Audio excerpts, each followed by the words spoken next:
'Tis the season for Christmas toys, and for nearly a century now, one innovative company has been crafting both toys and lasting memories. Serena Altschul takes us back.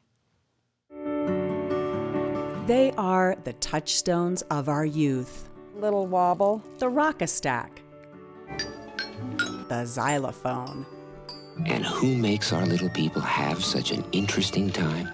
And Your little people. those little people. No matter how old we are, everyone remembers their favorite childhood toys. Here's a toy that everybody knows, the corn popper. Then there's the lesser-known Bunny Scoot. It was introduced in 1931, part of the first batch of toys ever sold by Fisher-Price. They called them the 16 Hopefuls. This is the Ark of the Covenant, as I call it. Bruce Fox, who used to work for the company, has collected more than 500 Fisher-Price toys and the stories to go with them. And in 1933, this toy solved an international incident in Chile. They all were upset and they were around a table, and the American ambassador pulled this toy out of his briefcase and he put it on the table, and the toy started walking back and forth and across the table, and everybody started laughing and they all calmed down. Remember the chatter phone? At first called the talkback telephone. It was a flop. Because moms didn't want to buy it because they didn't want their kids talking back to them. So after a year of the talkback telephone, Fisher-Price quit making it, and all they did was change the name to the chatter phone. All told, more than 27 million have been sold, and counting. This holiday season, cooped-up parents will spend an average of $150 on gifts for each of their kids. And Fisher-Price is a gold mine for many toy stores. I used to have one of those when I was little, Emma. This camera also, please. At the toy store in Sun Valley, Idaho, some of their best sellers are licensed reproductions of Fisher-Price classics. And you can see, you turn it, and it's, Wow. Carol Knight is the store's owner. What do customers say when they see the Fisher-Price? well, they react and say, oh my gosh, I remember when I had that toy as a child. It's emotional. It's very emotional, and there's always a smile on their face. It all started in the small town of East Aurora, New York in 1930. Businessman Herm Fisher joined forces with the city's mayor, Irving Price, and his illustrator wife, Margaret, along with a toy shop owner named Helen Shelley. Together, they created a line of whimsical toys.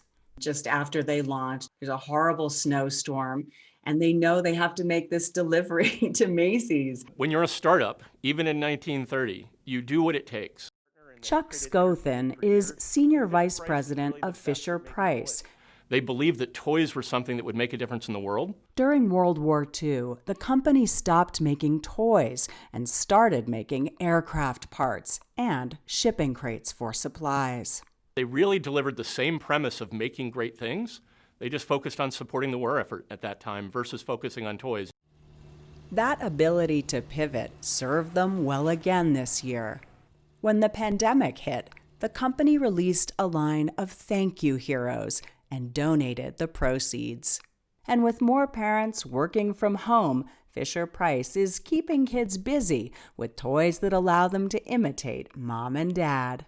But it hasn't been all fun and games. Over 30 infant fatalities have occurred. Last year, Fisher-Price recalled millions of its Rock and Play sleepers, which were linked to accidental infant deaths. But now, as the company marks 90 years, Chuck Scothen says they have staying power. Let's go left. Because they've embraced their roots, like their legendary Play Lab. The Play Lab was inspired really by Herm Fisher's vision that you needed to learn from children, not tell children what they wanted. That observing children would help you make better toys. Everybody asks this. How long is the wait list to become a tester? The list is not nearly as long as you'd think. Particularly in 2020, we are now doing a lot of virtual toy testing. Would you like to keep those toys? Huh? I bet. Zarni Hatay and Jessica Zoladz and their children Cyrus and Anya are among the lucky ones. Can you tell when a toy is like, oh, they really nailed it here, this is a great one, it's going to be interesting for a long time? I think what you're seeing right now is a good sign. And that's music to Dominic Gubitosi's ears, because after all, he designed them. A dream job, years in the making. It really started at an early age. I probably played with toys longer than most kids. Turns out it was more than child's play. Now at Fisher-Price, he oversees the way a toy looks, moves, and even sounds. Inspiration can strike at any time. The original Jumperoo, which was a great way, inspired by people bungee jumping. And we said, how can we make babies bungee jump? And we figured out a great way. Great innovation mixed with a little nostalgia. It's a formula that stood the test of time. Anything that's part of your childhood and is part of positive memories is always something you hold dear to yourself, and is certainly something you want for your children and your grandchildren, so that everybody, grandma, grandpa, mom and dad, and the child, share in that Fisher-Price connection.